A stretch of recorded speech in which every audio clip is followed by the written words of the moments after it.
Aren't we all fascinated by this question? What happens after death?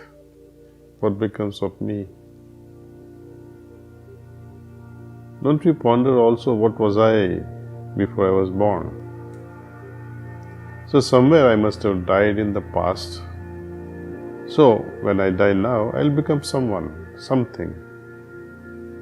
And this circle goes on and on and on, unless, of course, this new mechanism which yogis have invented, from their experiences they have claimed that there is a state that is of a liberation or a moksha.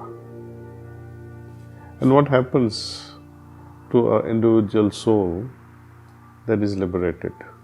Does it mean he will not be incarnated again? Not really. True liberation is where you have total freedom, absolute freedom of being born again or not. You may choose to be born or you may choose not to be born again. See? Time is a big thing. In Gita, Lord Krishna says, Kalosmi, meaning I am time. Time creates and time alone kills. This is the inevitable law of time. What happens at the moment of death? It's worth exploring.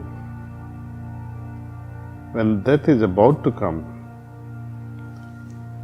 first of all, the element of earth is withdrawn from the basic plexus.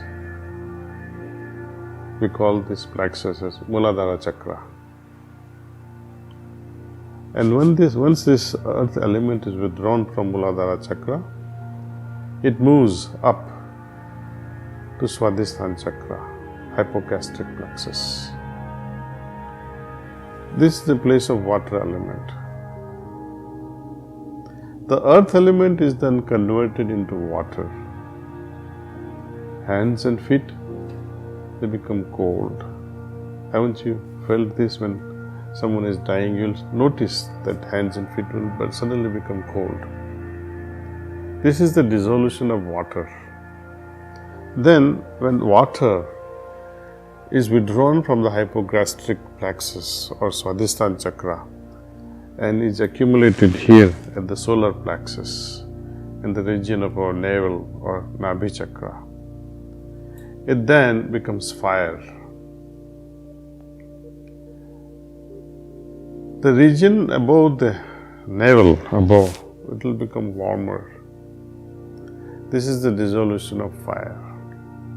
Then the fire is gradually withdrawn and moves upward to cardiac plexus, Anahata or Hridaya Chakra, where it meets with air, mixes with air of the heart region. And the whole body, it begins to tremble.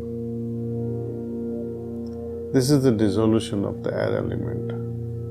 After that, the air of the cardiac plexus is withdrawn to the ether element, and it somehow dissolves the element which is present at Kantha Chakra or pharyngeal plexus. There, a sound is produced at this Visuddhi Chakra. With this sound, once the sound is produced, what happens? The soul takes an exit either through the eyes or through the ears or through mouth, and the eyes are turned backward.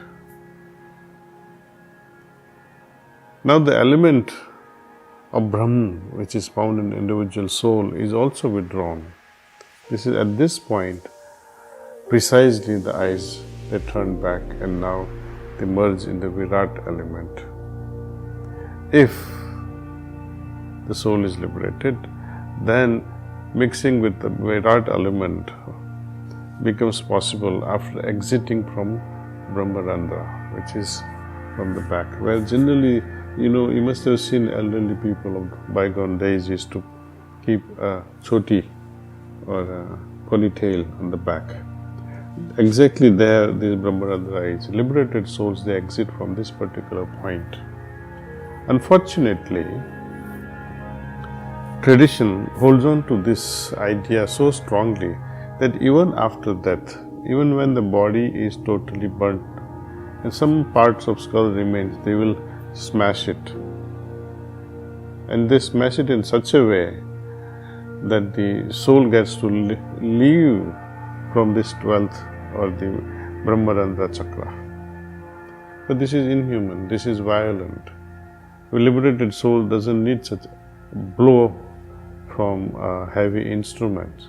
It just evaporates, it just transcends automatically at that very moment of death and mixes or merges with the Virat element.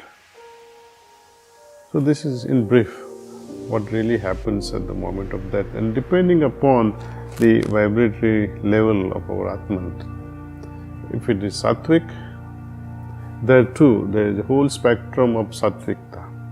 If it is Tamasic, there is a spectrum of Tamasikta. And if it is Rajasic, there is also a spectrum. To what extent is it Tamasic or Rajasic or Sattvic? And combination of it all. There is infinite possibilities, and accordingly there are infinite dimensions. So based on the vibratory level of the soul, it will reach out to that dimension which is compatible to that vibration. Nowhere else will it go. The whole process is reversed when we incarnate. In next topic we'll talk about reincarnation, how we are conceived and how soul comes into picture. Thank you for listening on Death.